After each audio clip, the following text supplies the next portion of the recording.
Welcome to episode 35 of 100 Years of Marine Corps Tankers, a station dedicated to honoring the legacy of Marine tankers and remembering the stories of what made the community special, told through the words of those Marines that towed the line. Joining the channel today is a Marine Corps officer whose service during Vietnam War helped lead the Marines of multiple units, both in the infantry and armored communities, who noted that during his service in the Corps, he fought for I Corps in what he phrases the DMZ War. It is my pleasure to welcome to the channel First Lieutenant Bob Skeels. Welcome, Major Blazek, and I certainly appreciate you inviting me to provide the interview for your project. Absolutely, sir. Yeah. Well, thank you very much. You for initiating the project, because it's going to help future generations understand the real truth, the real story about the wars and how the Marine tankers fought those wars. So I appreciate your service. And I thank you for your own service in Iraq, and salute you for initiating this great project. Thank you, sir. I'm humbled by that. I really appreciate that. Yeah. Well, let's talk about your story here for a moment. You decided to join the Corps after finishing your bachelor's degree at Niagara College and completing what was your master's of education in November of 1967. What made you want to join the Marine Corps, sir? Well, as I said in my Veterans History project that I gave in about 10 years ago, gave the interview, it's available on the Veterans History Project, and Marine Corps, because I felt they trained the best at the time. And the reason I was joining up is because I had the patriotic surge, and all my buddies that I graduated with at Niagara University, they were in the Army ROTC program, were already over there in Vietnam. In 1967, they served in 1967, also a very tough year for that war. But they were already over there, and they started writing letters and connecting with me about why I was still at Niagara going for my master's degree, and I should be over there helping them fight the war. So concurrent with that, I had the patriotic surge. Everybody steps up when the commander-in-chief decides to go to war. And also we had a treaty at that time. It's called SEATO, S-E-A-T-O, Southeastern Asian Treaty Organization. And I thought it was an honorable thing to do to honor that treaty. So that was one of my main reasons for joining, is just to honor that treaty, that SEATO treaty that we had. It's just similar to NATO, you know, one country's attacked, the others come to their assistance. So I thought it was the honorable thing to do, was to join up and along with my buddies and help serve in the war. So I joined up in 1967, went through OCS boot camp, and then on to TBS at Quantico, Virginia, and we graduated hotel company August of 1968 from the OCS. This OCS program was 3 months, then we got commissioned, got our butter bars, our second lieutenant bars, and then we went on to TBS, and so we graduated, and I was with H Company, and we just had our reunion, our 50th reunion, a commemoration of that war, and that was about 2 years ago. And then, did you pick tanks as your military occupational specialty? Yes, I did. We all got to all officers at WAT, which was I was an 1802 officer, tanks.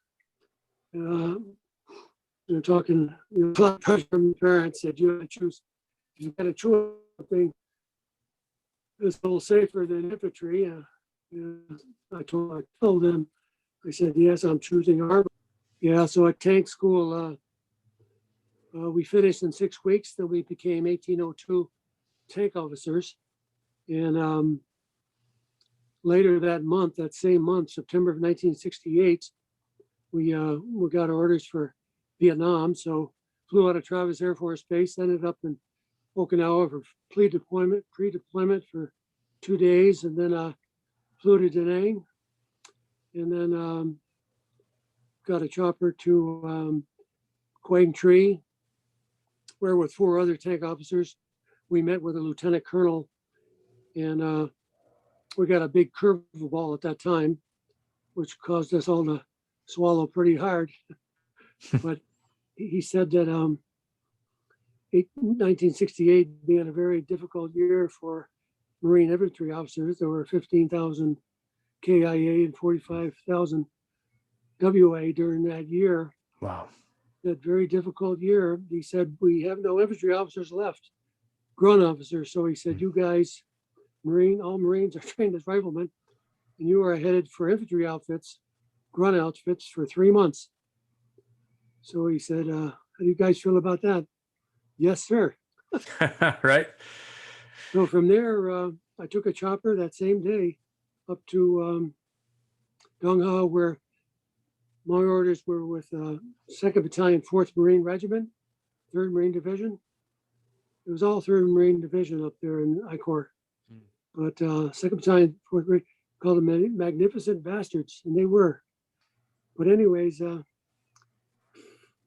as soon as I got my orders, I went up to the Dong Ha and got my 782 gear. And that's my pack, all my grenades, my 45 cal. And then immediately I was flown out to Vandergrift Combat Base. That's called, another name for Vandergrift Combat Base would be LZ Stud. LZ Stud, I'm sorry. Yeah, Yes, sir. LZ Stud. So from there I went to LZ Stud, and that night on the lines, we had a big tent and they were playing cards. There was a whole bunch of high-ranked NCOs, and so we had about room for 6 cots inside the tent, right on the lines. I couldn't figure out, right on the lines. And right next to us were 6 of the 122, the big guns, artillery.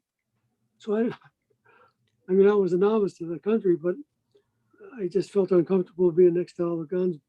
But Vandergrift Combat Base, that was a big valley with 2 high ridges on each side. So they never thought they'd get attacked because normally the escape route, and there, they would be, a valley in front of us, valley in the back, 2 high ridges. They would get motored and rocketed a lot from those ridges inside the base, but there was no fear of a ground attack. But that night at 2 o'clock in the morning, I didn't play cards. I just hit my cot, took all my jungle fatigues off, my utes, and then got in bed. And then all of a sudden, there was somebody yelling about, well, you could hear the first round going off. It was a misfire, maybe 10 rounds. Wow. It turned out to be a month from then we found out it was 105, and there's just a 105 millimeter rounds, artillery. It was friendly fire, but we didn't know that at that time. But the first round went off, and I ran outside the tent and looked at it, and then whoever was firing at it, 25 meters, and then another one, and kept getting closer to us. So went in the tent, got my rifle, and I still had just my underwear on. Couldn't believe. And I dove in the trench, and the trench was full of water because it rained all the time over there. And so I was up to my neck in water. So I mean, you couldn't feel embarrassed because it was too real of a situation. Right. Getting hammered like that the first night, but it tore the hell out of our tent. Some guys got hit, but I learned from that moment on to be fully dressed.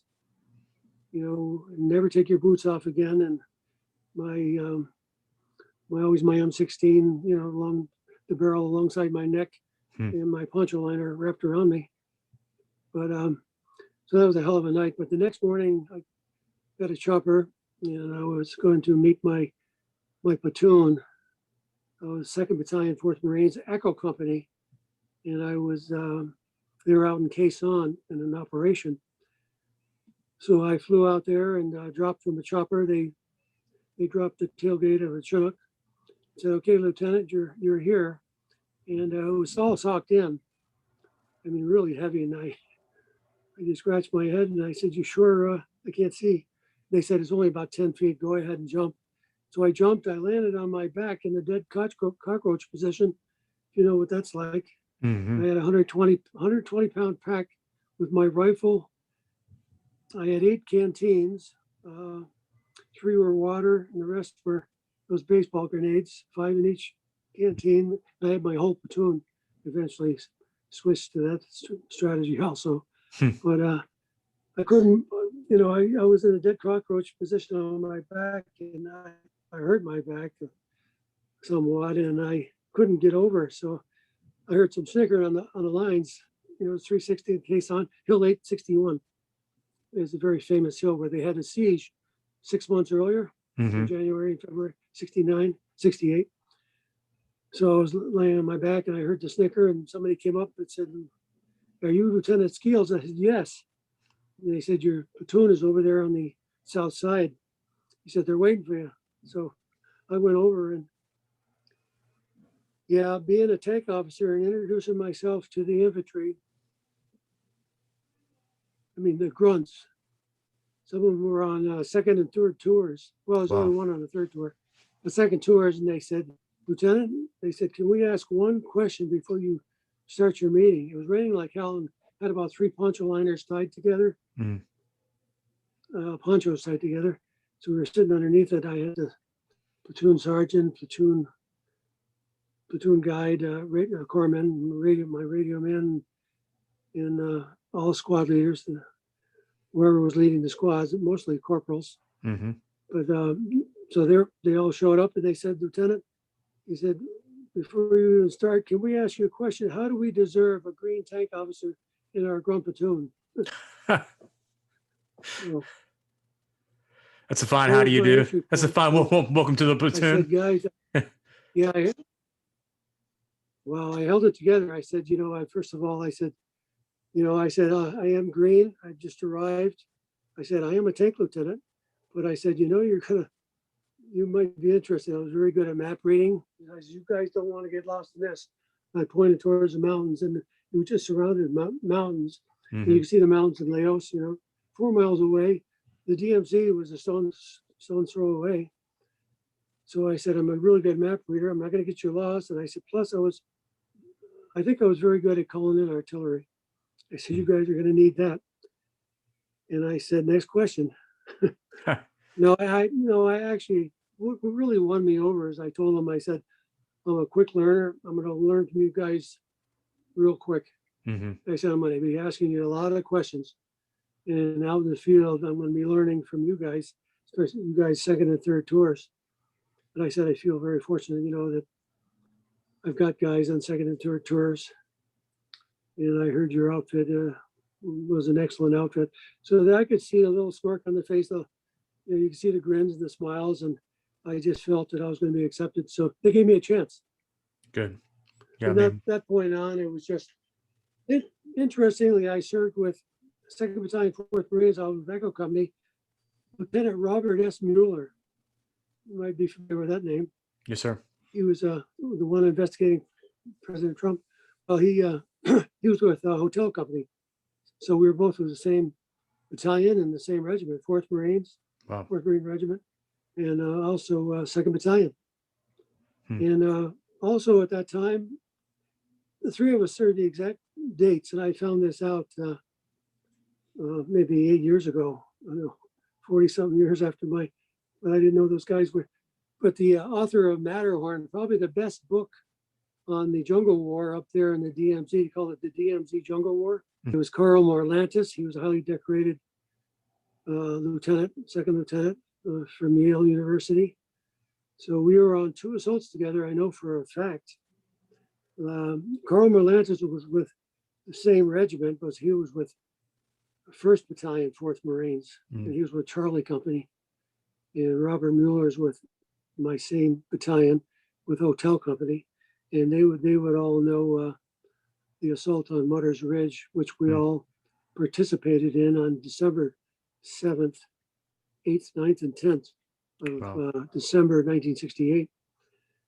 So I just wanted to throw that in. That's kind of a interesting thing that we all served together. But after my service, after my 3 months, I went over to the tanks, and I was asked to stay, the honor of my life, I was asked to stay with my platoon in December 29th, '68, my fifth commanding officer, Al, was Captain Al Hill. Mm. He asked me to stay. We were in a B-52 bomb crater that night, and he asked me to stay with my platoon. And I told him that I really appreciated the offer, but I said I'm looking forward to going into tanks, my chosen MOS, and that appreciate his offer. But I think I could, given my 3 months of experience with the grunts, and understood the Marine infantry situation very well. And I think in tanks, also I worked with the Arvins over there too. Right. Once I got into tanks. So let me ask you a question, sir. So obviously every Marine's rifleman and every Marine officer is a platoon commander or trained to be an infantry platoon commander. yeah. Obviously you had some challenges though. I mean, you know, you were absolutely thrown into a situation where it was very tense, and your recount of early leadership lessons and allowing the platoon to remain with their identity for a while before they took on yours, speaks to you as a person. But what were some of your biggest challenges as a platoon commander during that time? I mean, obviously there was 6 months after the Battle of Quezon, and if I'm not mistaken, President Johnson during that time had halted a lot of the bombing that led to the North Vietnamese and their ability to send troops and supplies near the DMZ in Quezon. That's and right. And I'm sure that played a factor into the challenges that you were feeling. What was it like being on the ground dealing with those challenges? That's a great question. And I also answered that during my Veterans History Project. It was very difficult. Well, actually in September, there was kind of a lull in that war, late September, '68. So in the month of November, the month of October '68, in November '68, we were as a company, Echo Company, and I had the third platoon, the third herd they call themselves, and we spent most of our time. I mean, well, to begin with, I had no contact in 2 months with the enemy. It was unbelievable. I think we were winning that war. But then on December 1st, Johnson halted the bombing, and that's when we started getting contact all through the month of December, contact. So I lucked out in many ways. It was like for me, a hunting trip in the Adirondacks. I go deer hunting in the Adirondacks in New York State. And it was, we had more than one enemy over there. We had the NVA. We didn't have the Viet Cong because they were south of us. It was mostly the NVA, but no contact with them at all. They were all coming down through Laos instead of coming across the DMZ.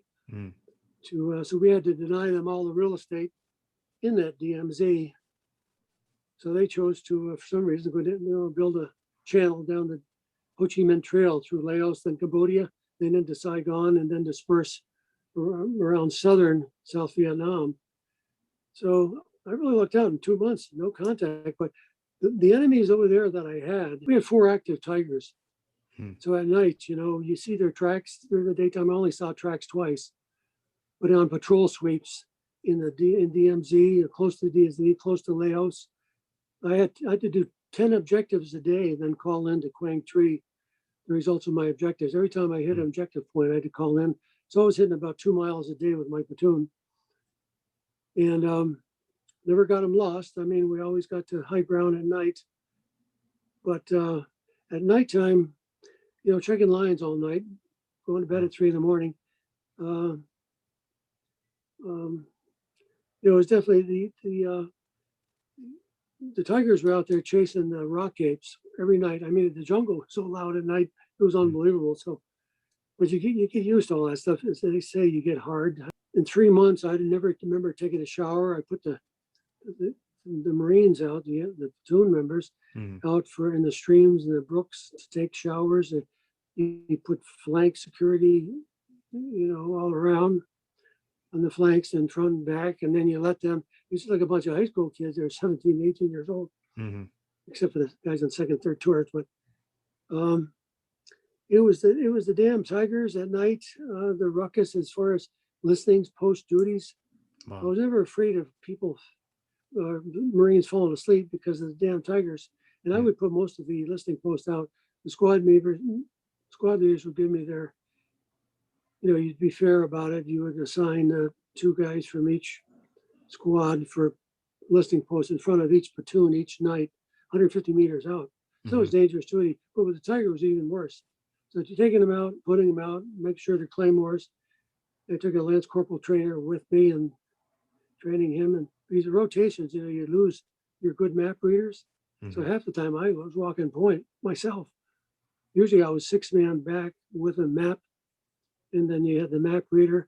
The number 1 man, the point man, would be a guy with a machete, his M16. The guy behind him 10 meters was the map reader, telling him where to go.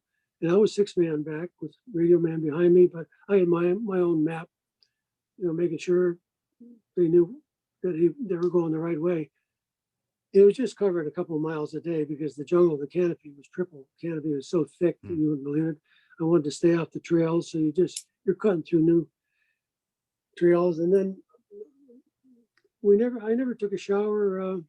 Often, like after 3 weeks, we'd be picked up by choppers, and we were taken to another area to reinforce another element, another Marine company on.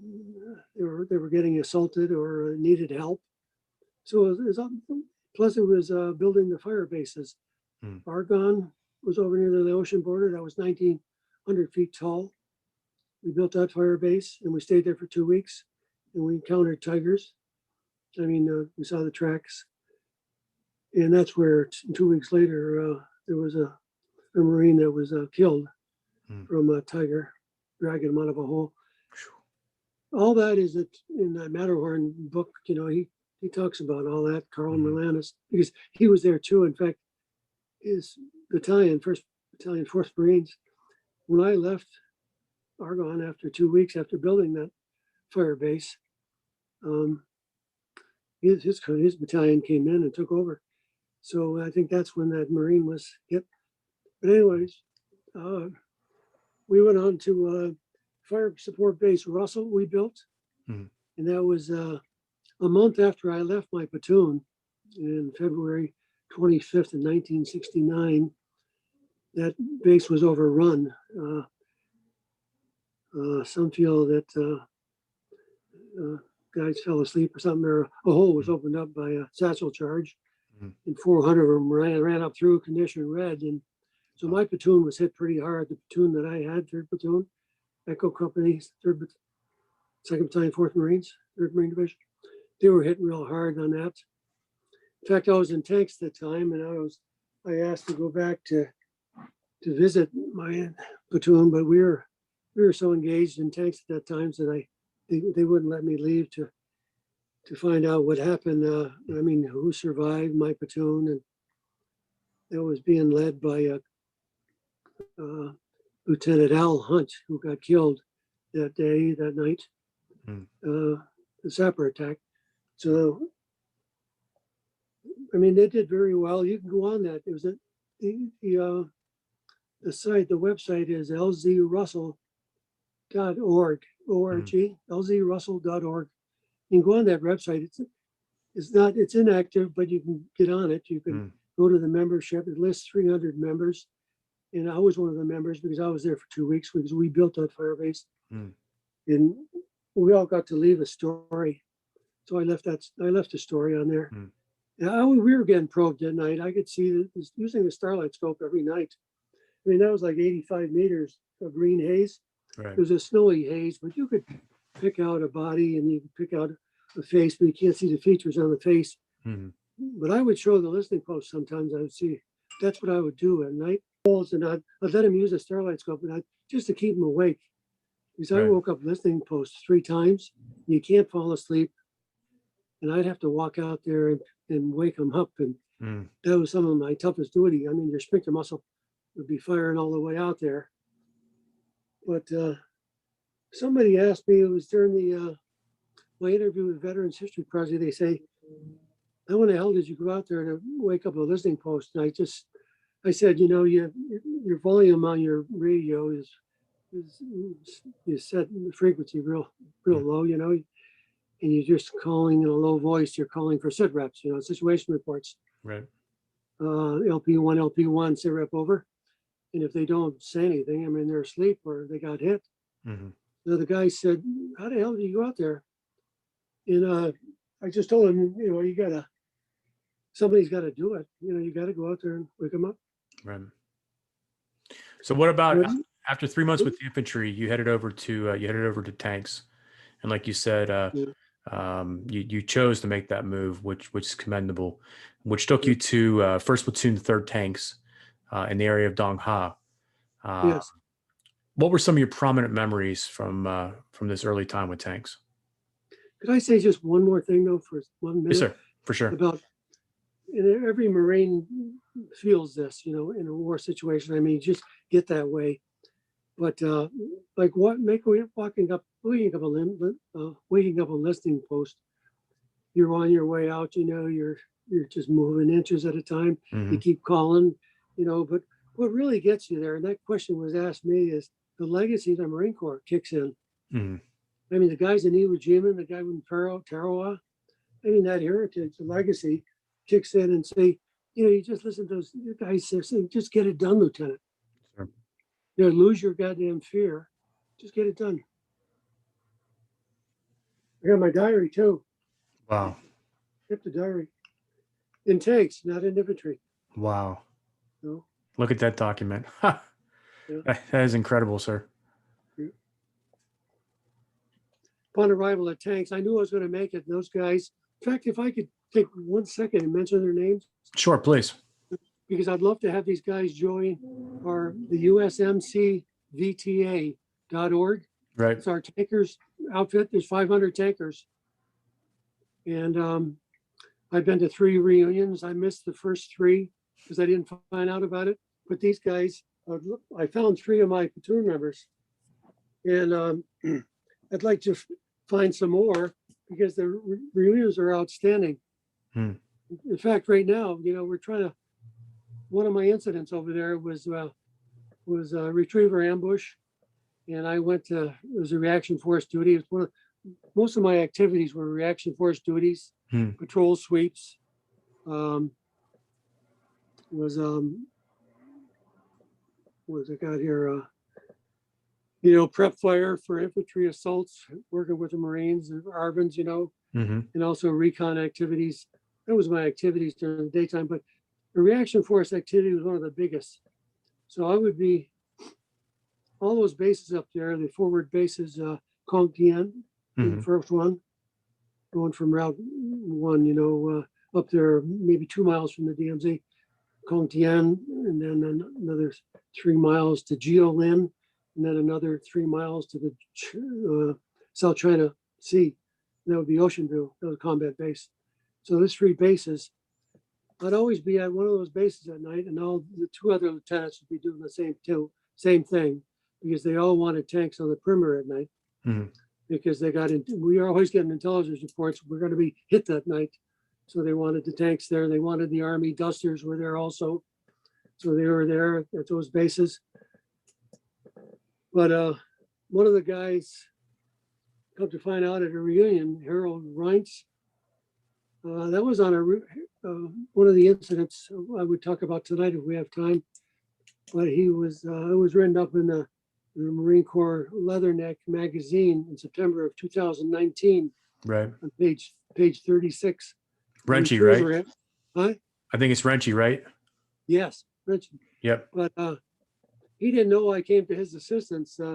We got the call back of, I had 13 mine tanks during my tour in tanks over there. I hit 2 of them myself, just anti-tank mines. They were 45 to 70 pounds. And on the way to help him out on March 24th, I hit 2 mines. My 3rd tank that I had was a flame tank, and I hit the 2 mines. So I was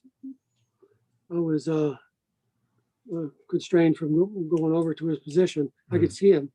I could see the firefight going on maybe 4 football fields away. so I sent my flame tank over. I guess it arrived just in time when he was running out of ammunition. But this guy, we're trying to get him, best Marine, and we're trying to get him upgraded from the Navy Cross to the Medal of Honor. Right. And I got my tanks buttoned up, and then I think at 2 o'clock in the morning, I went back to Geo Lynn. And because I see the firefight was over, and I had the radio contacts, and I know my tank made it there, and they were just weighing out the evening. So I didn't get there till, I thought it was 6 o'clock in the morning, but my diary says 9 o'clock. And I counted 13 dead NVA. Wow. In a 360. So I know what that men went through, and the Navy Cross is not good enough. I mean, it should be the Medal of Honor. So while we were at Benning, my commanding officer decided that he wanted to honor a tanker and a mechanic, and the way we did that was to award our honor grad for each one of those classes with an award. And we actually contacted Mr. Renchi's family and got the authorization to use him as the mechanics award. So while the last few years, while we were at Benning, the classes that went through there, the mechanic honor grad actually received the Harold Renchi Award. And we had an opportunity to read the citation and his heroism that ultimately led to being awarded the Navy Cross. And I do understand there is a very aggressive push even now to try to get it upgraded to a Medal of Honor based on his heroism. But no, I appreciate you bringing that story out, sir. And it's something that I've come to know personally by the work that the detachment did in recognizing that particular incident and the heroism that was found there. September 19th, and Kyle Watt was the author of that. And he's a very gifted writer, Kyle Watt, for the Leatherneck magazine. And he wrote that. So that's the power in it's about an 8-page article. I'd never seen that in the Leatherneck before, 8 pages. But it's got, we sent photos in and everything. But the basis for that whole upgrade is that story by that gifted author. And then I'm one of the 2 lieutenants who were there on the spot. I mean, and then I went and I saw the carnage after his performance that night. I mean, the courage that he put out that night, I mean, it was unbelievable. And I could see that by counting some of the wounds from 50 caliber. That 50 caliber was unbelievable. And but that war was so intense that it's funny, when I left that day, you know, I went back and 2 of my tanks were at the Bravo headquarters in Vindai and Kamlo.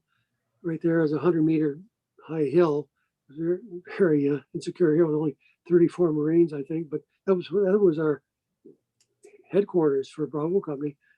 But I had 2 tanks there, so I went back and got them. And you know, the next day, I'm going to talk to you about. I mean, Ted was coming down again in February. So, I mean, we're getting intelligence reports that, you know, all these bases were screaming on our radios that they wanted us on the base. So, you know, intelligence reports that sapper battalions were coming across the DMZ. That's only 5 miles away. Right. And they had half the DMZ. You could see their tanks and flags, and they would fire motors at us all the time. So, you know, it was just a very intense war. And we never talked about, I mean, the fellow lieutenants, you hardly ever see them.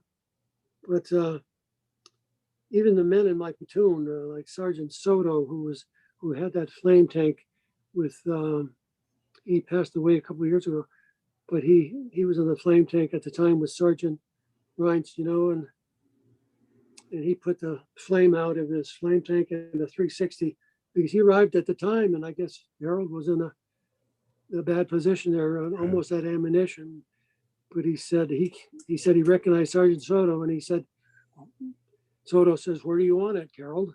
He said, "Put it in 360, light up the flame and put it in 360. So he did that, you know, and I could see the burned out bodies. I could see all the scorch marks, and I could see them carrying off. There was more than 13 that he killed. I mean, I could see the drag off marks. Always drag off their wounded and killed, but Right. they left a lot of them there, 13 of them, with the drag marks. Yeah, so that was Harold, we're trying our best, and Lieutenant Rich is with the Montana Senators, and he's pushing to get that upgrade Mm-hmm. as soon as he can. So he's working on that this year. So we should hear something. But I'm glad he got to visit you, and you got to honor him and his family, Laura and Harold Ryan's in Montana. I mean, I've seen him at 3 reunions. We've been out to dinner several times. I mean, they're just the most wonderful, down-to-earth people. Sure. But he is just an outstanding Marine, and you're always proud to serve with Marines, fellow Marines. But you get a guy like that that's so exceptional, and boy, you got to highlight him, a guy like that. Yes, sir. And I'm dedicated to get him the. I mean, they're ground witnesses, and Lieutenant Rich, he's the guy that he went after to. Lieutenant Rich didn't get there till like 12 o'clock at night.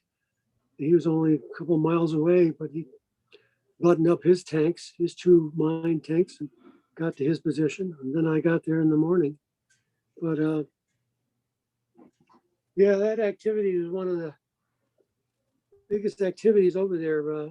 Outside those bases, somebody would be getting ambushed. So we get out there, we bust down the gate to Kong Dien or Jiolin, and we get there too late, and the ambush would be over, and wounded Marines or wounded Arvin, and we would just throw them up in the tanks and get them back to the base. I mean, it was just really tough duty, unbelievable stuff. Right. But we would look for the enemy, for a while, but then we'd back off and just get the wounded back to the base. I mean, that's all we could do. But it was, I'd say, 5 or 6 incidents where we had to do that right out of those bases. So, as the first lieutenant from Vietnam to be on the channel, I'd like to ask you something that you had mentioned before about your particular skill set and your ability to call in support, whether it be artillery or even close air support. That later became the mantra for many generations of Marines forward. The combined arms aspect of the Marine Corps, operating as a MAGTF, is something that I grew up on. It was ingrained in us, to provide suppression, and attack long, attack deep, and maneuver under suppression. I mean, those are all the things that EMV, Enhancement Mojave Viper, and the predecessor and now the successor to that event really harps upon. But it was really gentlemen like yourself that put that to action, really in a way that I don't think has ever been done before, particularly in a jungle environment. Can you talk a little bit about that skill set that you possessed and how you applied that to, ultimately save Marines and certainly the infantry and also as a tanker? Yeah, in infantry, it was primarily just believing in the map. That question was asked to me in the Veteran History Project. Did you believe in the veracity and the maps, the accuracy of the maps? I told him, I said, I never thought of that. But I called in artillery, from all those fire bases that we built. It's just a matter of what we learned in basic school. They taught us mostly conventional warfare tactics, and that was an unconventional because jungle war. We know never fight one of those again. But calling in artillery, you get good at that. Very conservative. You start way out, 300 meters or so, and you just walk it in, to where you're setting up at night on top of those mountains. 861, 881, all those other mountains, just surrounded, unbelievable number of mountains and hills. So I would always call it in. Sometimes I was down to 38 guys, a couple times down to 34 guys because of rotations and medevacs for heat exhaustion. And that was one of the biggest enemies over there, is the damn jungle itself, the heat, the rain, being out there. I never remember changing my clothes I mean, we never wore underwear. You see some of my pictures, you could study them. I had a red flashlight in my pants. My utilities were camouflage utilities were black. I mean, they were just black from being so dirty. But I mean, you never think about that. You just do your part. But the monsoons gave us the showers. So I mean, you dried off in that hot sun, and you just did your job, and you tried to get everybody home. But I guess skill sets, artillery, I told the guys I used it all the time. I'd call it in, walk it in real close. Sometimes I put in a 360, with bringing in, starting with motors, 82, walk them, having the fire bases switch to 105s, and then bringing that in, and it gives the guys in the, sometimes, most of the time I only had 42 Marines in my platoon at night. And I mean, one thing or another, rat bites or leech bites, jungle rot, Wow. leech bite, sometimes you'd have 29 on your body. I counted 29 on my body one time, big black leeches. I mean, they're like my finger, but then they swell up once they get your blood, and they're like a snake, a black snake. Wow. I mean, you feel them moving at night, but you can't be taking your clothes off. Mm-hmm. You finally get to bed at 3:00 in the morning, but the jungle was the big enemy over there, and sleep deprivation was unbelievable. So it was really rugged, but for me, it was just 3 months. And those infantry guys, grunts, boy, you gotta, I don't know how the heck they got through 364 days, but I had guys that wanted to rotate and said, Lieutenant, I can't, on 364 days on my helmet, it's got it all marked off, and they say, can you get me out of here? I've had enough. Mm-hmm. I tell them, geez, your heart. I mean, the worst duty I had over there is telling the guy that's been there for 364 days, because I could hardly take, I didn't show it. You could never show, and you never show any fear as a lieutenant. Right. You never show, but I would tell them, I need a perimeter at night. And these guys, 360. I said, at the top of a mountain. I said, I can't rotate you till 60. I can't call on a chopper to give away my position, and things like that. And so that was very, very difficult. But I think at night, they saw bringing in that artillery at night close by.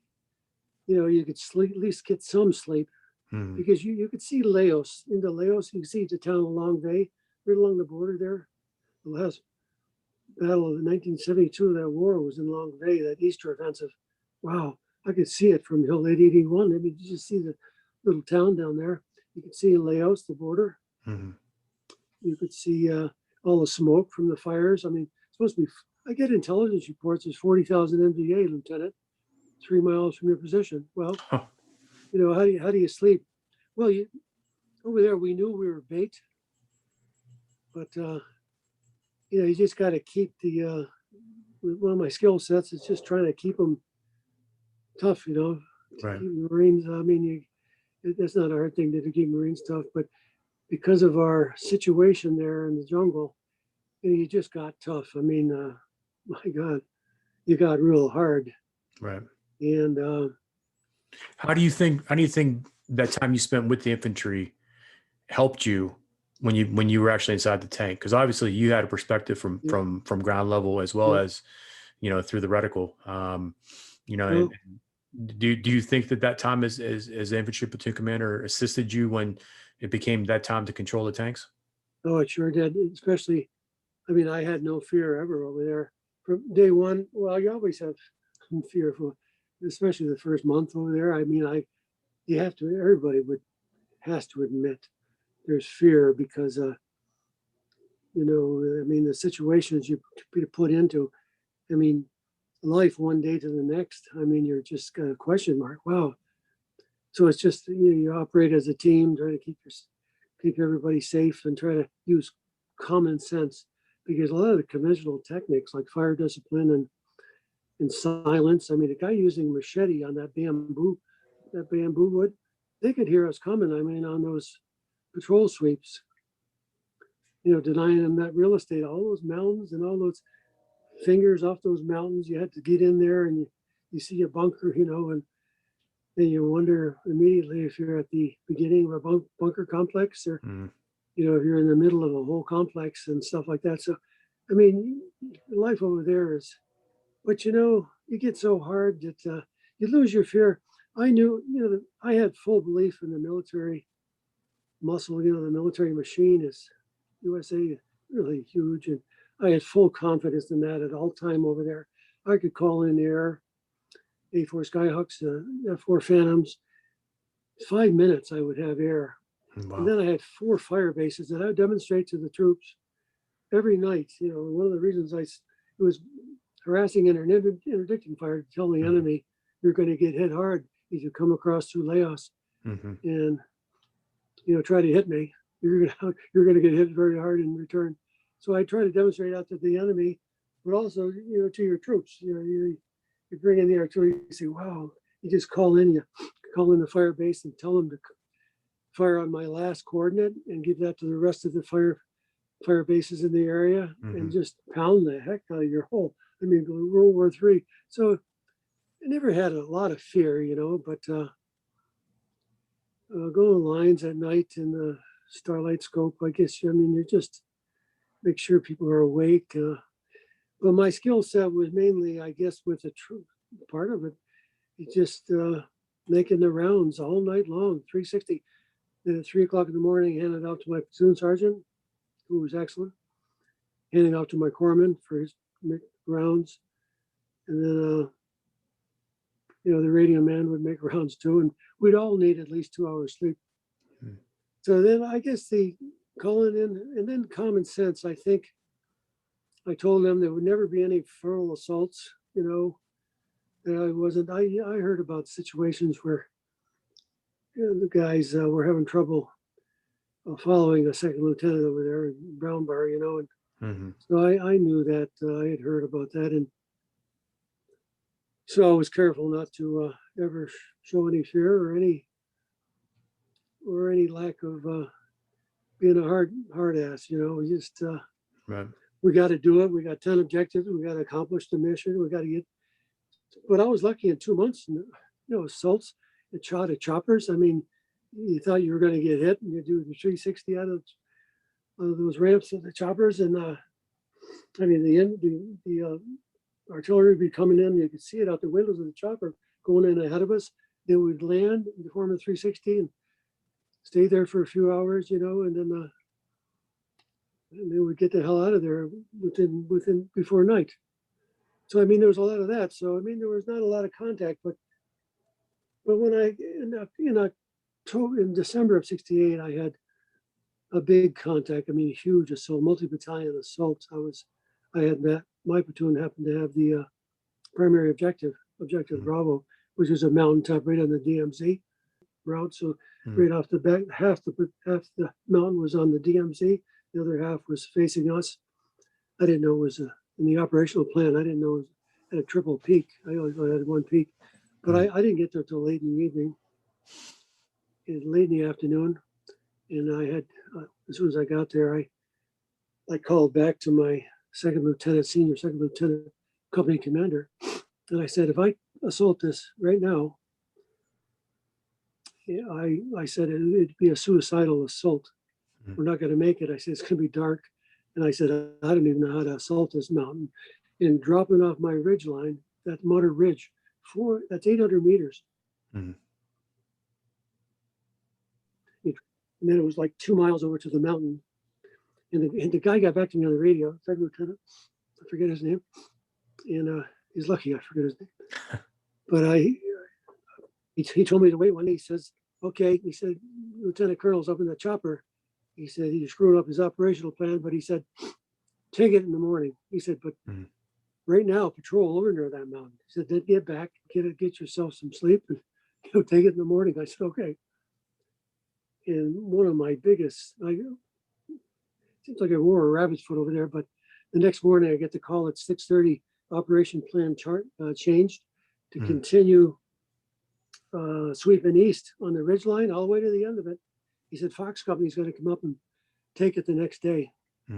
So they did. You could see most of them on the wall you go up to the wall in Vietnam on December 8th of 1968. You'll find their names. But and then hotel company Lieutenant Mueller went in with and helped extract 45 wounded, and I highly honor his service to the country.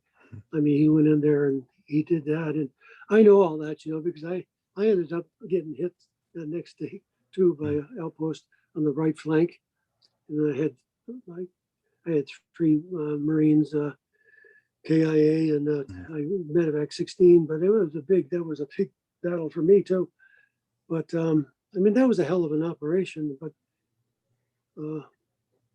I became a blocking force after I got hit for Fox Company's attack on the main regiment that was holed up on that mountain. So they took it, but they paid dearly.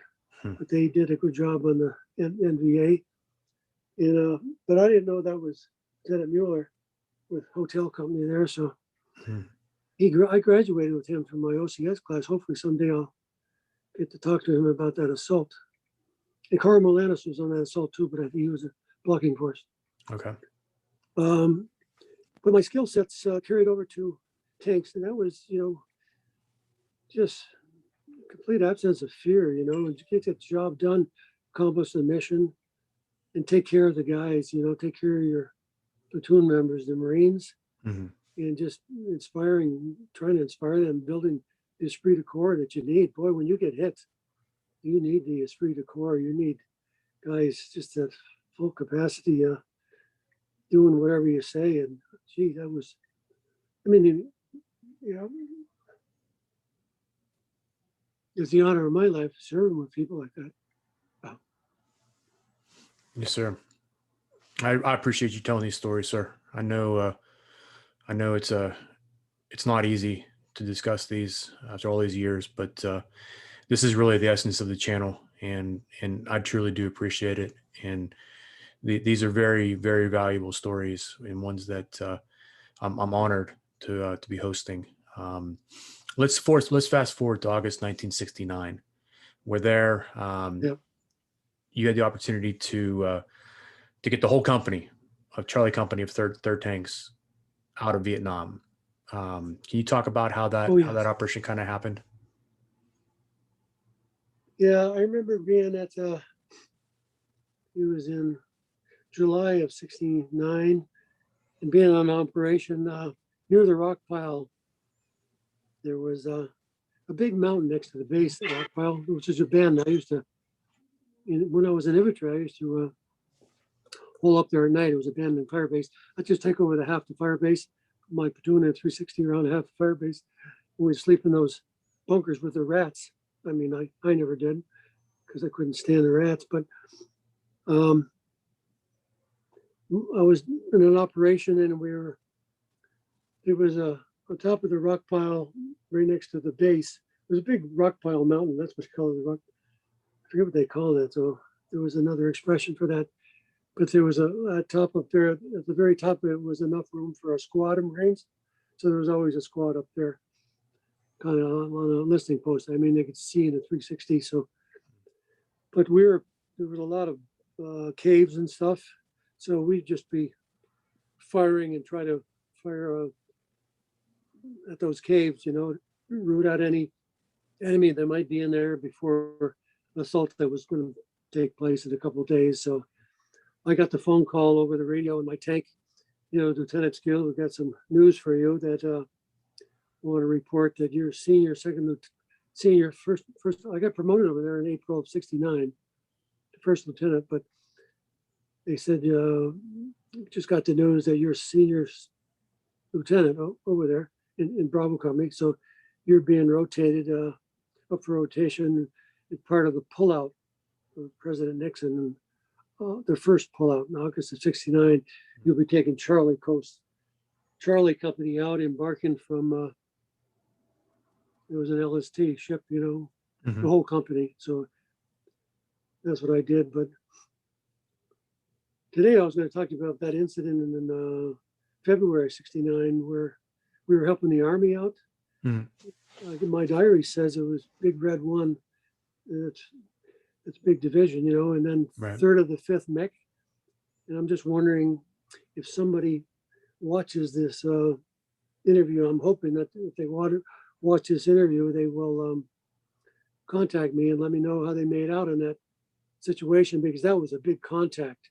I was operating, that was February 28th, 69. I was operating in the area, and I was trying to punch through the jungle, the lower part of the jungle, 30 miles to Laos, but the beginning parts of it, the western parts of it, or the eastern parts of it, I was using the canister rounds to knock down trees and to get in there. Well, it was got like 2 or 3 in the afternoon, and I hit a mine there.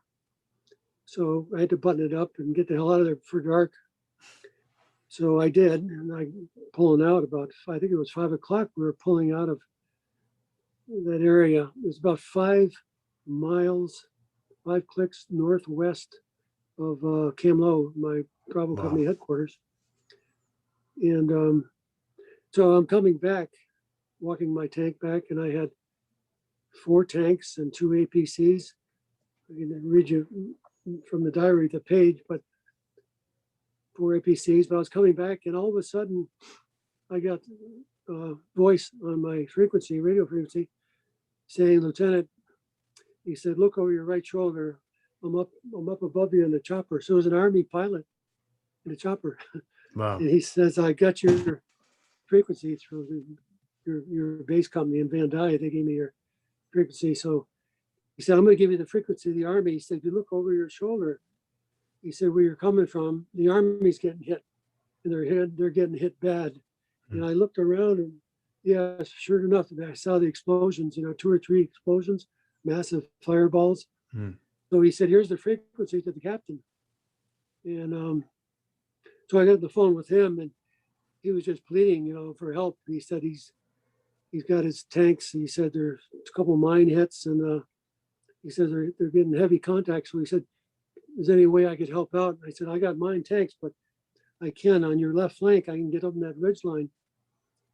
So it was pretty high ridge line, like 300 feet. But so I got up there. I only got 2 tanks up there, but as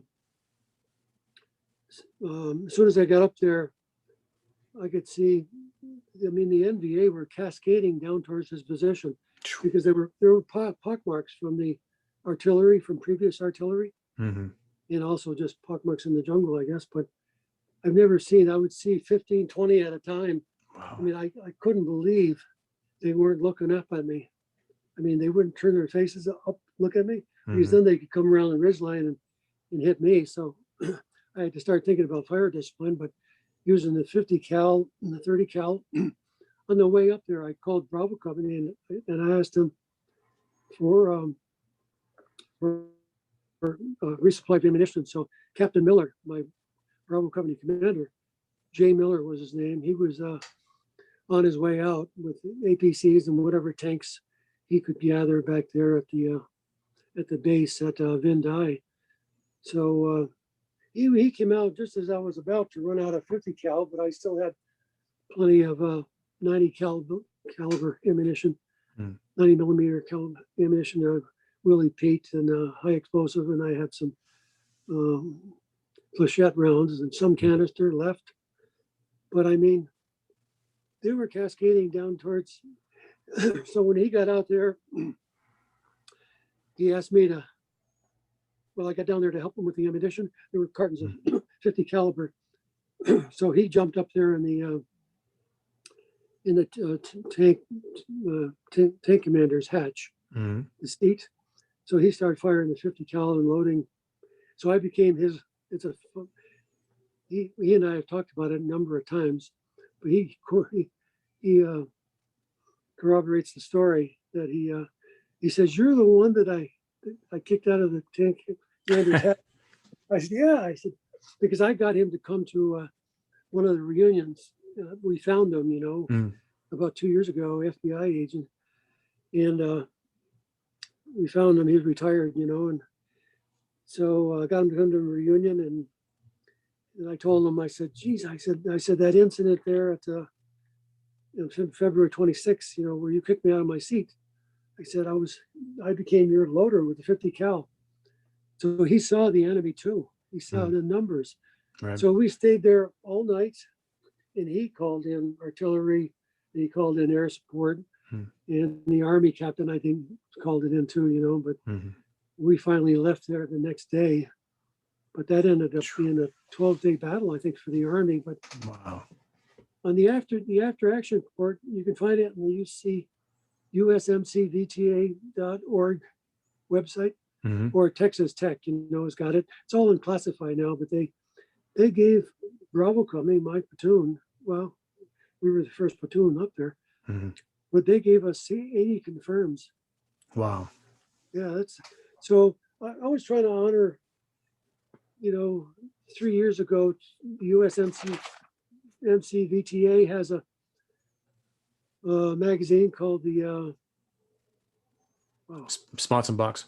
Yeah, sponsor box. So I wrote an article for it on this incident, and I was trying to get my platoon members some recognition, and maybe the Army, if they see this interview, they can chime in, and maybe we can get them some recognition. But these guys in my platoon same as my infantry platoon.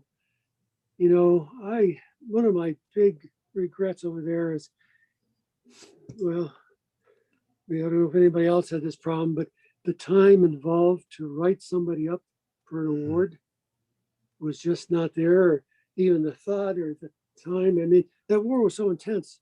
I don't know, so I regret not doing that for either my infantry platoon and my tank platoon.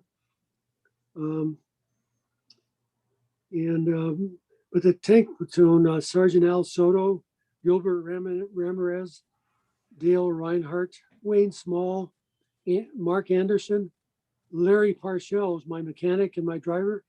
He was an excellent Marine and an excellent tanker. Unbelievable. I should have written him up real high decoration. Dale Sandifer, Gunny Burr, my gunny sergeant, Captain J. Miller, Lieutenant Flick, as I took the platoon over, first platoon. Staff Sergeant Jewell, Mike Bolenball, Sergeant Myrick, and Gilbert Ramirez. Those guys are outstanding, and I hope if any of them sees this, thanks to your project, to your initiating this project, they might go to this interview. 100 years of Marine Corps tanks, and see the interview, and then join the reunion, and we can all get together and talk about I'd like to talk about these guys. That's the whole thing, that they didn't get decorations, but you'd like to talk about their deeds, everything they did over there.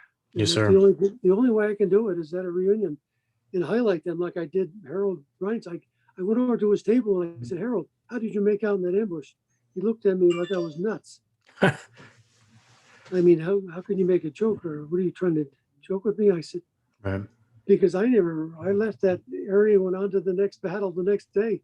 And you don't talk to people, about any of these contacts we had in tanks. Right. And so I said, I got just before dark, I got the radio call from our Bindai, and Soto said, Skeels, you want me to take the lead? I said, take the lead on what? He said, Harold's getting ambushed. And he said, I can get 3 tanks. I'll take the lead. I said, okay. So I was behind him in my tank. It was a gun tank. But I followed his fender 45 miles an hour going through Cam Low. All those kids he's playing in the street. It was just a bunch of dust. Right. I could see his fender, big diesel engine, and blowing all that smoke out. And I just followed him up Route 1. It's just a dirt road, all the way to Hanoi. But all the way, we were going to Jiolin, to his coordinates, So I got there, and it was just before dark. It was still light. And I could see, I could see the explosions. Right. But then I hit the mines, and, it just all went downhill.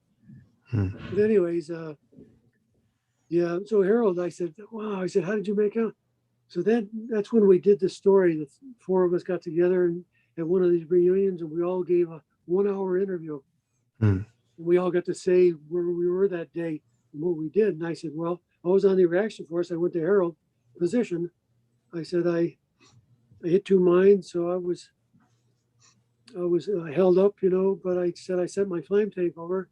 And then Harold remembered that. He said, as soon as that tank, he says, I was wondering, Harold said, I was wondering why off. They had me in a 360. Right.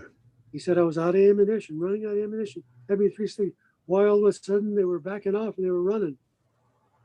And I should have said to him, they saw the flame tank coming. Right. Nobody wants to go up against the flame tank. So I haven't talked to him, since our last reunion. So, and he still wonders about that. And if he'll watch this interview, that's the reason. I mean, he saw that flame tank. So Harold saw, saw Soto, recognized him right away. Mm-hmm. And then, the question about where do you want the flame, Harold? So all around. Yeah. 360 all around. But that incident on February 26th, I love that feedback based on what you're doing, initiating this project. I might get that finally, because yes, sir. I researched the hell out of the big red one, that's the big division,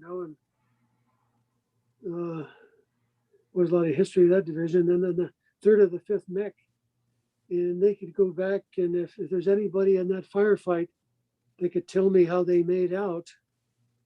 And they know that, they gave us 60 confirms. We were up on that little hill. My APCs that were with me, they hit mines on the way up there. They couldn't make it up. I had 2 tanks up there. Right. And that's why I mentioned those names, is because if I could find more of those members, I don't know who was in the tank next to me. I don't know who my driver was that day. And I don't know who we didn't have a gunner in those days. Right. We had 3-man. We never did have enough manpower for a gunner. So we had 3, we had a loader, TC, and a driver. My driver was Larry Parshall, but he said he wasn't up there with me. He says he didn't make it up because he was taking care of that mine hit on that APC. Right. So I would like to find out who the driver was and who was with me and who the loader was. It must have been one of these guys that I just mentioned. But he could fill out the story. Right. And we could highlight some of these guys and get them decorated for, at least acknowledge their service. Wow. Well, I'm honored to have the opportunity to showcase this and to put those names out there to social media after all these years. And I appreciate, like I said, you telling the stories. It's very important. And sir, this channel has a message, and that is exactly what this message is. It's an opportunity to speak to the whole spectrum of tankers and tank communities members that represent us and have represented us for so many years. As somebody that has lived that life, obviously during your time during Vietnam, but remained active with the associations and all the work that you do, trying to bring together these stories so that our history is told and told in the right manner. What message do you have for today's Marines, sir? Well, today's Marines, well, I don't think we'll have another war because I think they're finally learning their lesson, I'm still the most patriotic guy out there. But some of these wars, the Vietnam War didn't work out. After 10 years in that nation, my heart goes out to the Vietnamese, the South Vietnamese Republic of South Vietnam, because I embrace those people. I worked with them when I was in tanks. They were a bit soft, but I could tell you stories. And some of them were funny stories, but they were a bit soft. But they were. Not only did they have the NVA, ruthless NVA, and I saw a couple of atrocities over there, but they had the They also had the Viet Cong were ruthless. I mean, if they ever got a hold of you, they will not only kill you. I mean, those people were totally evil. So it's easy to be a tough Marine over there because, boy, you wanted payback and you wanted those guys. I mean, I don't know how you could get so evil, but those people, the South Vietnamese, they had to endure that in their own communities. I went by on those roads, just a Route 1, dirt road, Route 9, dirt road, all the way to Laos. All those towns, Kowloon, My Loc, Cam Lo. I mean, there were fences with heads on them. If you fraternized with an American soldier, you were doomed. Wow. I learned that the hard way. Anyways, it's not a good story, but I would go through all those towns, and 5 tanks on my way to Vandergrift. And you'd see people 10 at a time hanging from those porches, those town porches and stuff. Mm. That Viet Cong, they saw you fraternize. We used to get our haircuts, when I was in tanks, infantry, and we never saw a Viet Cong, but indigenous people either never saw one in the infantry because we were in the jungle. Mm. But in Cam Lo and North, all those fire bases on those roads, there was oxen all the time, and there's a lot of villagers. They'd give us haircuts, and we'd give them piastres for some foods or some rice and stuff. But boy, your heart, and I befriended so many ARVN officers, first lieutenants, they call them Tiwis, and I got to know families, in fact, and to know that as a result of that war, I mean, the ending was that we didn't provide them any air power or bullets at the end of the war in 1972 when we left.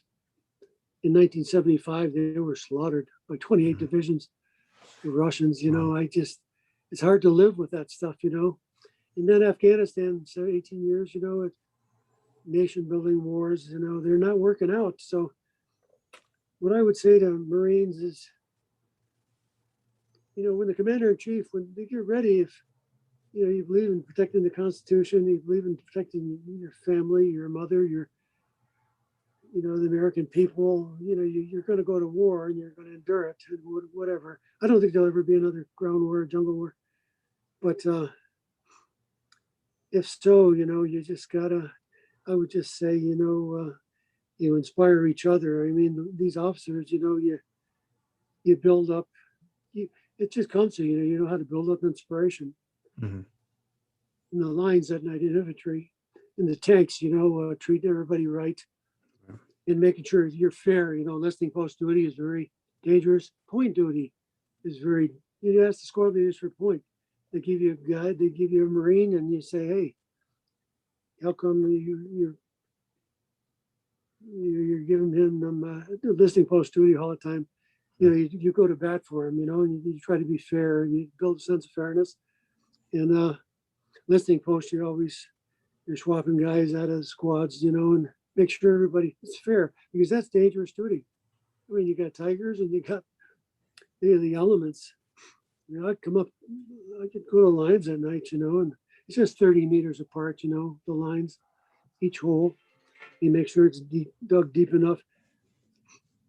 Half the time there's one guy sleeping, but there's rats all over him eating the food that he didn't finish. Mm-hmm. The other guy is awake, and lieutenant, you got to trip flares out, and you got to.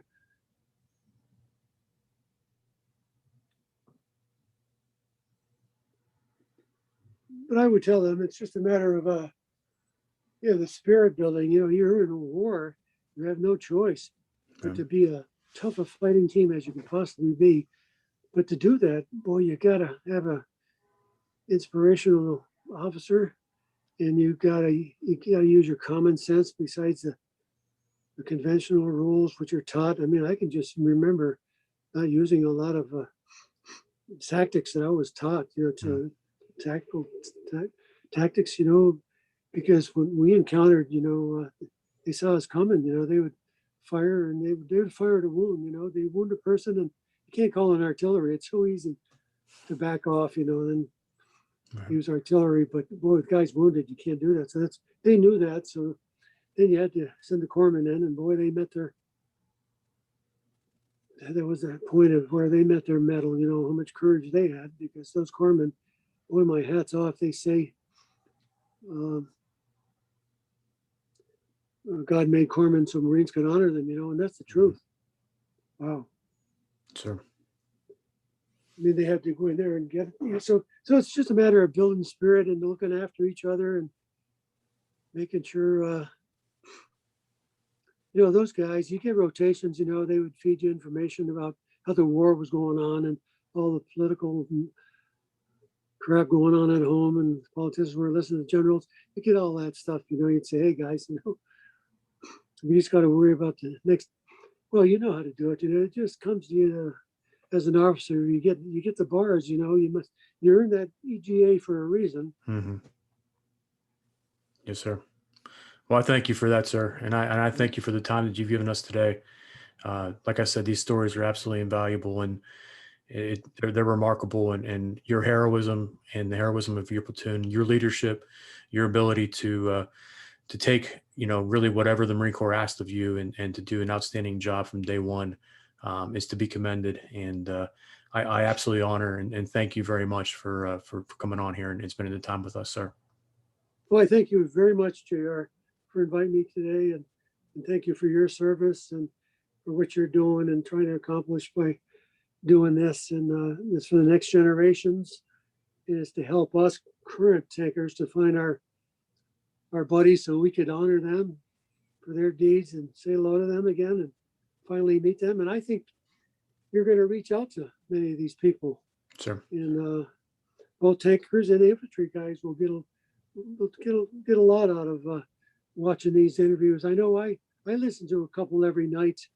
On my vacations, I've met guys from California and Michigan and all over the place, that have done these interviews, these hour interviews, Veterans History Project. But as soon as yours get out there, very esoteric, the Marine Corps tankers. Sure. And that's and you're delving into our histories, our individual histories and wars, and that's outstanding because I enjoy.